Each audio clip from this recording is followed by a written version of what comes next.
a great danger when you are in a good church. కాబట్టి ఒక మంచి సంఘంలో మీరు ఉన్నప్పుడు కలిగే ఒక ప్రమాదం ఇది. You are in a good church where you are learning so many wonderful things. మీరు మంచి సంఘంలో ఉన్నారు, ఎన్నో అద్భుతమైన విషయాలను నేర్చుకుంటున్నారు. And your life has become triumphant and you have become an overcomer. మీరు మంచి జీవితాన్ని జీవిస్తున్నారు, విజయాన్ని సాధిస్తున్నారు. And your family life has become so good. మీ కుటుంబ జీవితం కూడా ఎంతో బాగుంటుంది ఇప్పుడు. And you are in danger of becoming proud and looking down on other believers in other churches. అప్పుడు మీరు ఎంతో గర్విష్ఠులు అయ్యి వేరే సంఘంలో ఉన్న విశ్వాసులను తక్కువగా చూసే ప్రమాదం ఉంది. That is a great danger. అది ఎంతో గొప్ప ప్రమాదం. You know what is one of the biggest dangers that CFC churches and CFC believers face? మీకు తెలుసా CFC సంఘాలు కానీ CFC లో ఉన్న విశ్వాసులు కానీ ఎదుర్కొనే గొప్ప ప్రమాదం ఏంటి అంటే, it is to say like the Pharisee, Lord, we thank you, we are not like other churches. పరిసయ్యుడు చెప్పినట్లుగా, ఓ దేవా మేము ఇతర సంఘాల్లో లేనందుకు వందనాలు, అలా మేము లేనందుకు వందనాలు. We thank you, we don't do all these wrong things. ఈ తప్పుడు విషయాలన్నీ మేము చేయము, దాన్ని బట్టి వందనాలు. We thank you that we do it all correctly. ఓ ప్రభువా మేము అన్ని ఖచ్చితంగా చేస్తున్నాము, అందుని బట్టి వందనాలు. And those people in the other churches saying, Lord, have mercy upon us. ఆ సంఘంలో ఉన్న వాళ్ళు ఏ విధంగా ప్రార్థిస్తారంటే, ప్రభువా మమ్మల్ని కనికరించండి. And Jesus said in that parable that God accepts them more than he accepts these. అప్పుడు యేసుక్రీస్తు ప్రభువారు ఉపమానంలో ఏం చెప్పారంటే, దేవుడు వారిని ఎక్కువగా అంగీకరిస్తాడు నీకంటే.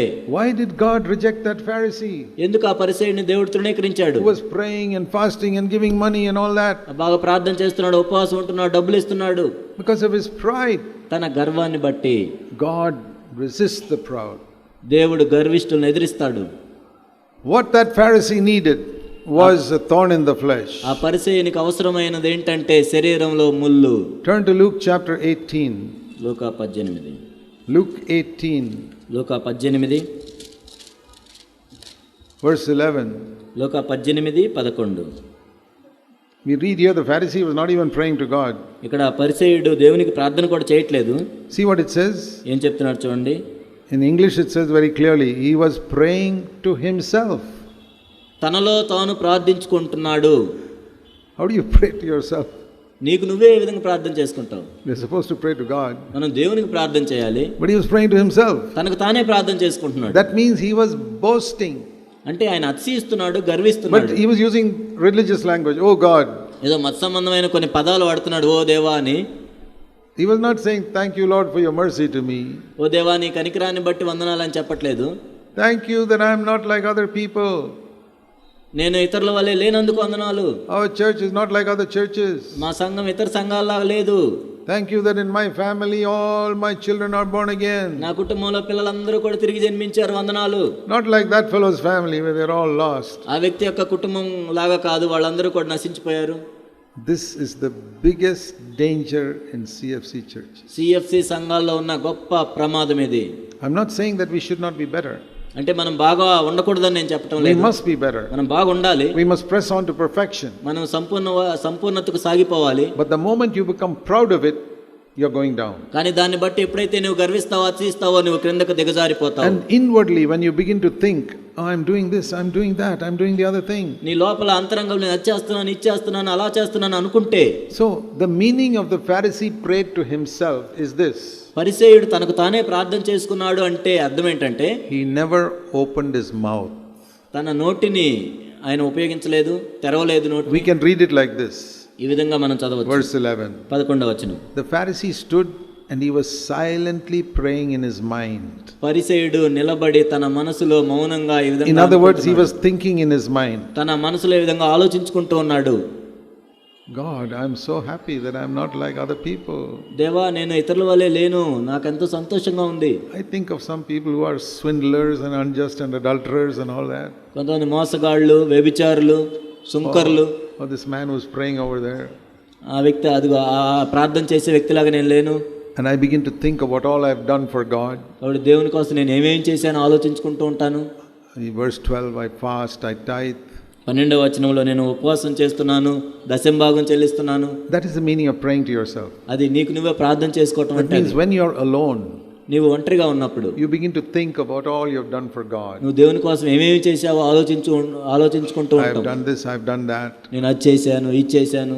And you know, Jesus said God rejected this man. మీకు తెలుసా యేసు ప్రభువు ఏం చెప్పాడో? దేవుడు ఆ వ్యక్తిని తృణీకరించాడు. Why did he reject him for praying and fasting and tithing? ఎందుకు మరి ఆయన ప్రార్థన చేసి ఉపవాసం ఉండి దశంభాగం ఇన్ని చేస్తే దేవుడు ఎందుకు We have to తృణీకరించాడు? learn something from this. కాబట్టి దీని నుండి మనం ఒక విషయం నేర్చుకోవాలి. God hates pride. దేవుడు గర్వాన్ని ఎంతో విరోధిస్తాడు. Whatever good thing you may do, నువ్వు ఎంత మంచి పని చేసినా the moment you begin to think about it and congratulate yourself, దాని గురించి నిన్ను ఆలోచించుకుంటూ నిన్ను నువ్వు అభినందించుకుంటూ ఉంటే you are rejected. నీవు తృణీకరించబడతావు.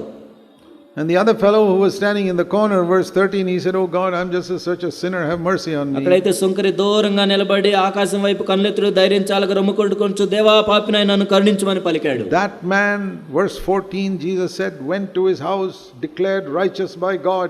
14వ వచనం, అతని కంటే ఇతడు నీతిమంతుడిగా తీర్చబడి తన ఇంటికి వెళ్ళెను. Why? ఎందుకు? Reason. Everyone who exalts himself will be humbled. He who humbles himself will be ఇక్కడ exalted. కారణం ఏంటంటే తను తాను హెచ్చించుకున్నవాడు తగ్గింపబడును, తను తాను తగ్గించుకున్నవాడు హెచ్చింపబడును. Now, I want you to think of this parable many times. కాబట్టి ఈ ఉపమానాన్ని మీరు అనేక సార్లు ఆలోచించాలని నేను కోరుతున్నాను. I think of it many times in relation to our CFC churches. మన సిఎఫ్సి సంఘాలకు సంబంధించి అనేక సార్లు నేను దీని గురించి ఆలోచిస్తూ ఉంటాను. Lord, do we ever think that we are better than others? ఓ దేవా, మేము ఇతరుల కంటే శ్రేష్ఠులు అని ఎప్పుడైనా అనుకుంటున్నామా? We don't say it. మేము చెప్పం పైకి, We are praying to ourselves, మనలో మనకి మనమే ప్రార్థన చేసుకుంటూ thinking ఉంటాం. like that. ఆ విధంగా ఆలోచిస్తూ We are better than other churches. వేరే సంఘాల కంటే మనం శ్రేష్టంగా ఉన్నాం. Instead of falling on our face and saying, Lord, if there's anything good in us, it's from you. ఓ ప్రభువా, మాలో ఏదైనా మంచి ఉంటే అది మీ వలన కలిగింది మాత్రమే అని. But we still see so many things, Lord, wrong in us that we need to change. ఓ ప్రభువా, మాలోనే ఇంకా అనేకమైన తప్పులు ఉన్నాయి, అనేక విషయాల్లో మేము మారాలి. So I'll give you a little bit of advice to all of you. కాబట్టి మీ అందరికీ నేను ఒక చిన్న సలహా ఇస్తున్నాను. Don't meditate on the areas in your life where you have already overcome. కాబట్టి మీరు ఏ విషయాల్లో అయితే ఇప్పటికే జయించారో దాని గురించి ఆలోచిస్తూ ఉండొద్దు. Meditate on the areas in your life where you have not yet overcome. కాబట్టి ఏ విషయాల్లో మీరు ఇంకా జయించలేదో దాని గురించి ఆలోచిస్తూ ఉండండి. Supposing instead of praying like this, ఉదాహరణకు ఈ విధంగా ప్రార్థించే దానికి if the బదులు Pharisee had prayed like this, పరిసయ్యుడు ఈ విధంగా ప్రార్థించుండుంటే, God, I'm not going to think of anything I've done in my life. ఓ ప్రభువా, నేను అసలు నీ కోసం ఏదైనా చేశానని కూడా నేను అనుకోవటం లేదు. But I think of so many areas, Lord, where I'm still not like you. ఓ ప్రభువా, ఇంకా అనేక విషయాల్లో నీ వల్లే నేను లేను. Lord, I still have dirty thoughts. ఓ ప్రభువా, నాకు ఇంకా మురికి తలంపులు వస్తున్నాయి. Lord, I still get angry sometimes. ఓ ప్రభువా, ఇంకా కొన్నిసార్లు నేను కోపడుతూ ఉన్నాను. And Lord, to tell you honestly, I still love money a little bit. ఓ ప్రభువా, ఇంకా యథార్థంగా చెప్పాలంటే ధనాశ ఇంకా ఉంది నాకు. And I'm jealous, Lord, of that other person who's a little better than me. ఓ ప్రభువా, ఆ వ్యక్తి నాకంటే బాగా చేసినప్పుడు నేను అసూయపడుతున్నాను. But I want to be perfect. ఓ ప్రభువా, ఈ విషయాల్లో నేను పరిపూర్ణంగా ఉండగోరుచున్నాను. What a different story it'll be. నిజంగా ఆ విధంగా అనుకుంటే ఇక్కడ కథ ఎంత వేరుగా ఉండేది. So what am I saying? కాబట్టి నేనేం చెప్తున్నానంటే, See what the Apostle Paul said once in Philippians. అపోస్తులైన పౌలు ఫిలిప్పీలకు రాసిన పత్రికలో ఏం చెప్పాడో చూద్దాం. And chapter 3. Philippi 3 He's giving his testimony. తన సాక్ష్యం చెప్తూ ఉన్నాడు. Verse 12. 12వ వచనం, I have not yet become perfect. నేను ఇప్పటికే సంపూర్ణ సిద్ధి పొందలేదు. He's writing that about 2 years before he died.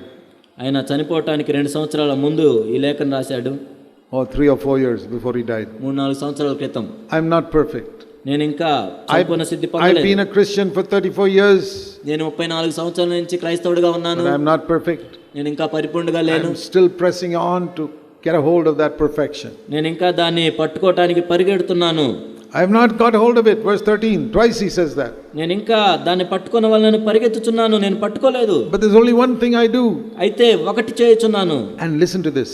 దీన్ని వినండి. Forgetting what lies behind. వెనక ఉన్నవి మరచి. What does that mean? ఏంటది? Forgetting all the victories I won.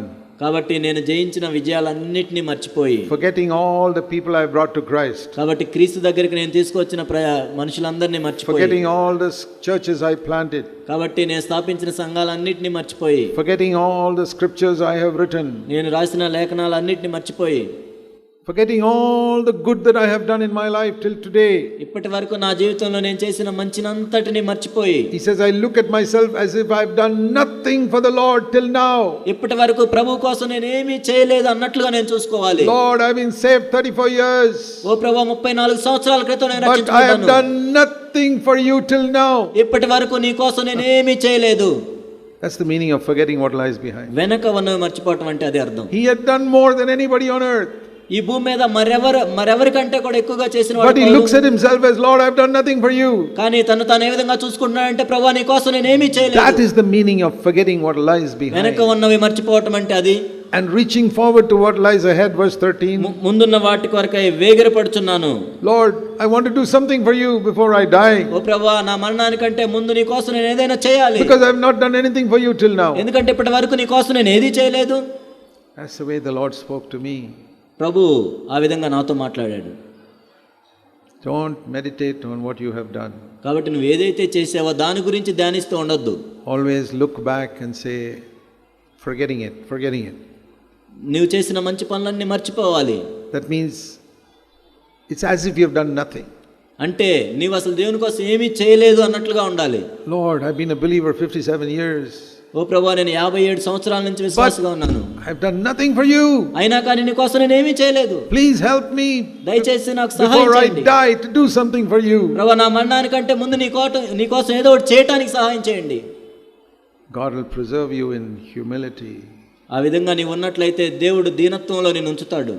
How can I compare myself with somebody else because I have done nothing for the Lord? నేను దేవుని కోసం ఏమీ చేయకపోతే నేను ఇతరులతో ఏ విధంగా పోల్చుకోగలను? Everybody is better than even the fellow who came to the Lord yesterday may have done something for the Lord. ప్రభువులో నిన్న వచ్చిన వ్యక్తి కూడా నాకంటే ఏదో చేసే ఉంటాడు. This is a wonderful verse. ఎంతో అద్భుతమైన వచనం ఇది.